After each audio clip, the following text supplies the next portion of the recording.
Enzyme की क्रिया विधि समझने के लिए हमें सबसे पहले एंजाइम के बारे में पता होना चाहिए। एंजाइम एक कॉम्प्लेक्स प्रोटीन सब्सटेंस होते हैं जो जैविक क्रियाओं में भाग लेते हैं तथा क्रिया पूर्ण हो जाने के पश्चात अपनी पहले वाली अवस्था में यानी पूर्ववर्ती अवस्था में बाहर निकल आते हैं। इन्हें एंजाइम कहते हैं। नेक्स्ट हम चर्चा करते हैं हमारे प्रकरण पर जिसका नाम है एंजाइम की क्रिया विधि यानी mechanism of enzyme action. Enzyme action को समझने के लिए निम्न थ्योरीज प्रस्तुत की गई हैं। उनमें से कुछ थ्योरीज प्रमुख हैं जो आपकी परीक्षा की दृष्टि से बहुत इम्पोर्टेंट हैं, उन पर मैं चर्चा करूंगा।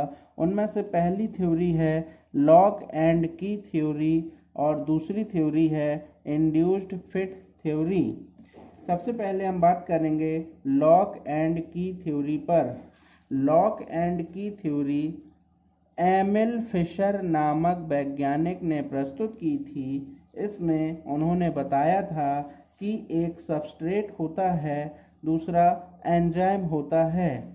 एंजाइम और सबस्ट्रेट मिलकर एंजाइम सबस्ट्रेट कॉम्प्लेक्स बनाते हैं, लेकिन यह कॉम्प्लेक्स बनने से पहले एंजाइम की एक्टिव साइट सबस्ट्रेट की साइट से जुड़ जाती है।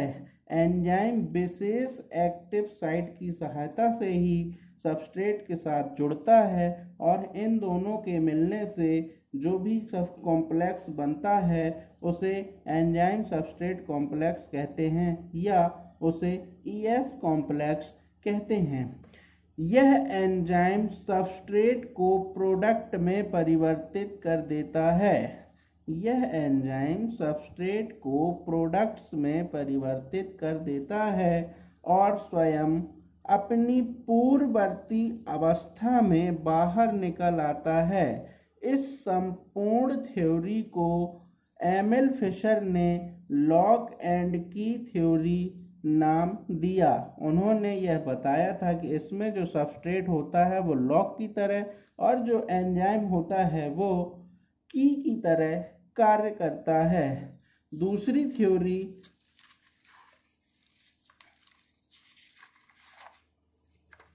जिसका नाम है इंड्यूस्ड फिट थ्योरी, इसकी खोज कर कॉसलैंड नामक वैज्ञानिक ने की थी।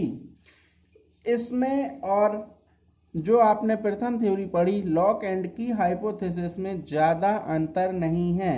इसमें कुछ ही अंतर है जिसके बारे में हम चर्चा करेंगे। कॉसलैंड नामक वैज्ञानिक ने बताया था कि इसमें एक सबस्ट्रेट होता है, दूसरा एंजाइम होता है, जो दोनों मिलकर एंजाइम सबस्ट्रेट कॉम्प्लेक्स बनाते हैं।